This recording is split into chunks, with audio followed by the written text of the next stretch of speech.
Hey, welcome to Lecture 4. It's Migration Concepts 2.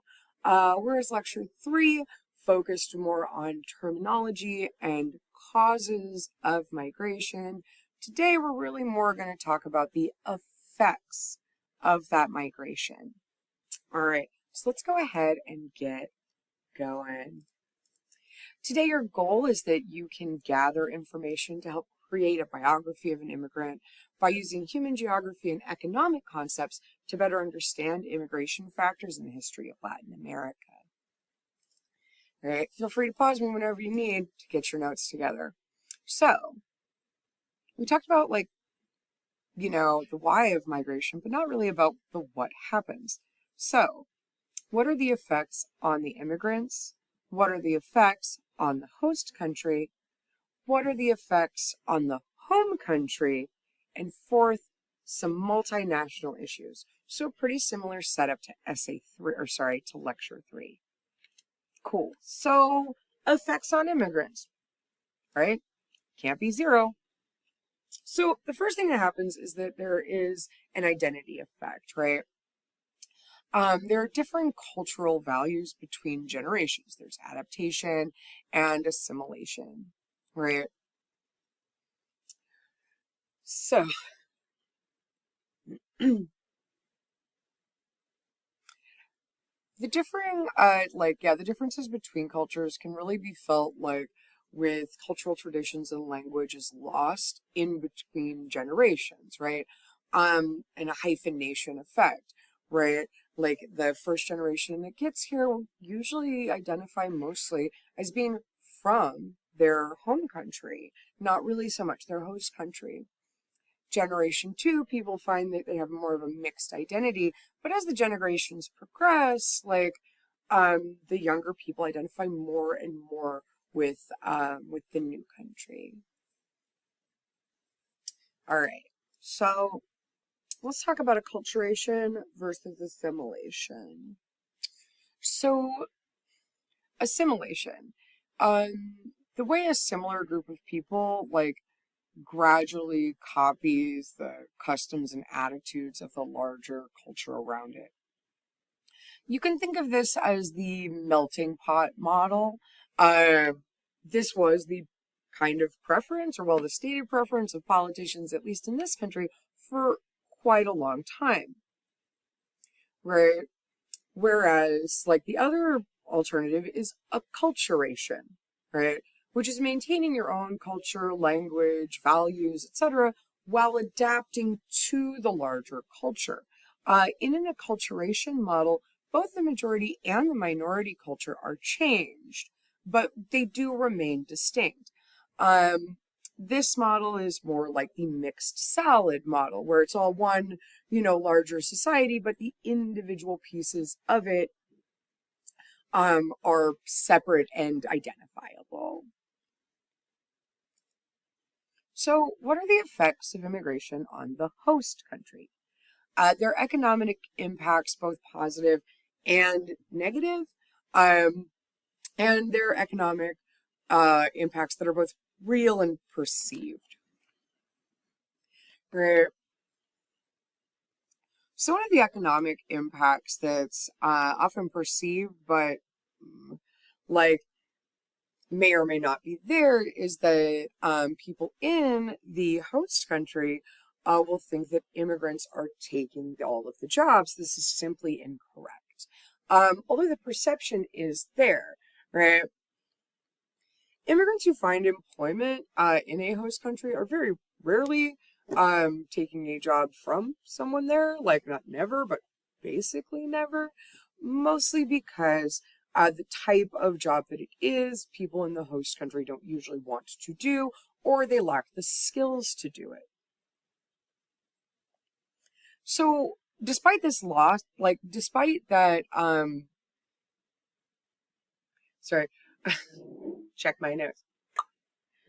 Right. Despite the lack of correlation between these two, there's still a strong perception of that happening, and that leads to anti-immigrant sentiment.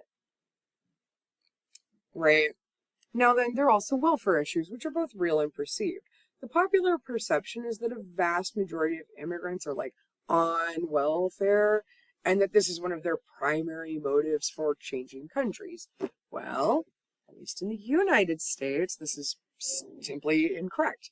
Right?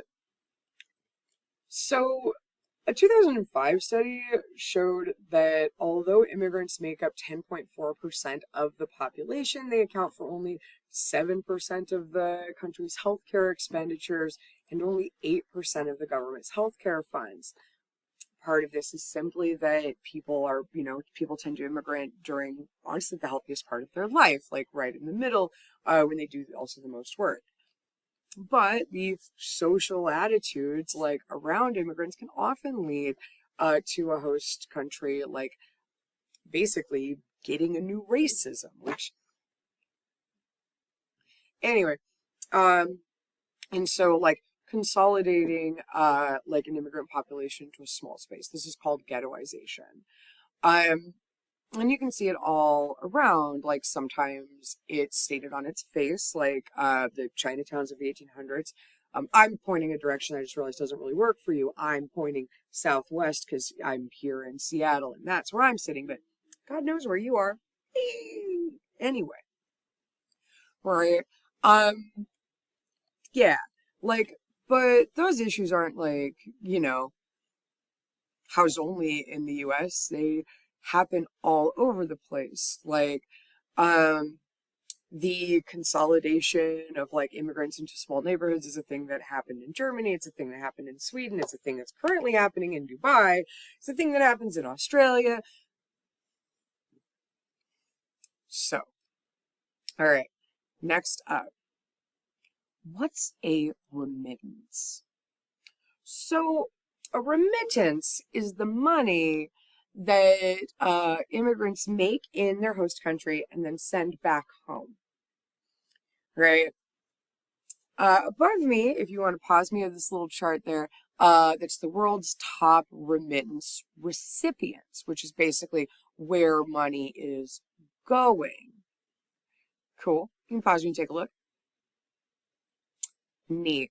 Now then, like remittances, mostly like don't have a major effect on the host country's economy. However, remittances have a major effect on a home country's economy as, it becomes a major source of revenue for some countries. All right, let's pop to our next chart. Bonk, here we are. All right, so here are the top 20 remittance receiving countries by amount. Now, this isn't amount per capita, this is amount period. All right, you can go ahead, pause me and just take a look at it and see if anything surprises you. And we're back. So, like, there on the left side of the bar graph, like $20 billion. Yeah, like you'll see some countries that you rather expected, right? India and China are both well known for like having young people that immigrate out and also massive populations. So of course, right? But France, Philippines, like on down this list, and you'll see that people are receiving remittances in the United States. Many people leave the U.S. For economic reasons and go do high-powered jobs other places. So, yeah, so the remittances, like as total amounts by billions, right, come out to different numbers when you start talking by percentage of GDP. And you'll see that the top of the list is no longer like India or China, but instead much poorer countries like Tonga or Moldova. Right? Cool. So those are some of the massive impacts on the home country, right? Like these remittances become a pretty large share of the GDP in a lot of small countries. All right.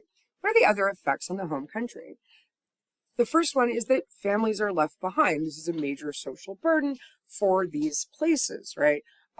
Without that middle group of people, like who fixes mom's house and who cares for our nieces and nephews, becomes a real issue. The second one for the country more broadly is brain drain. The people who have the easiest time emigrating out of a country are, well, well-educated professionals. That's going to be your doctors, your lawyers, your teachers, etc. Well, what does a country do without those people? That's a large problem. The third one is just directly a population decrease. When immigration numbers go up and up and up, there's a massive decrease in population. And that can be really hard for the country of, like for the home country to deal with. Like, there are a number of islands in the South Pacific right now where the population of people between the ages of 30 and 50 accounts for 2% of the population because of the rate of immigration. Anyway, go look up the Marshall Islands if you're interested. It's a wild story. All right, last one up is the big map for multinational issues of human trafficking. So, the first map here in red is the origins. This is where people are from, and this is where they are traveling to. So for the most part, you'll notice that there's a lot of internal trafficking between various Asian states. And like I mentioned in 3, the huge majority of this isn't actually sex trafficking, but instead just forced labor. Think agricultural, in-home, construction, that sort of thing. And here's your purple map. All right, last up though, your work time. Today you're going to finish 25, section 2, and when you finish, there isn't a complete sheet for you to finish. Basically, just make sure you've got everything for your note check. All right, bye kiddos.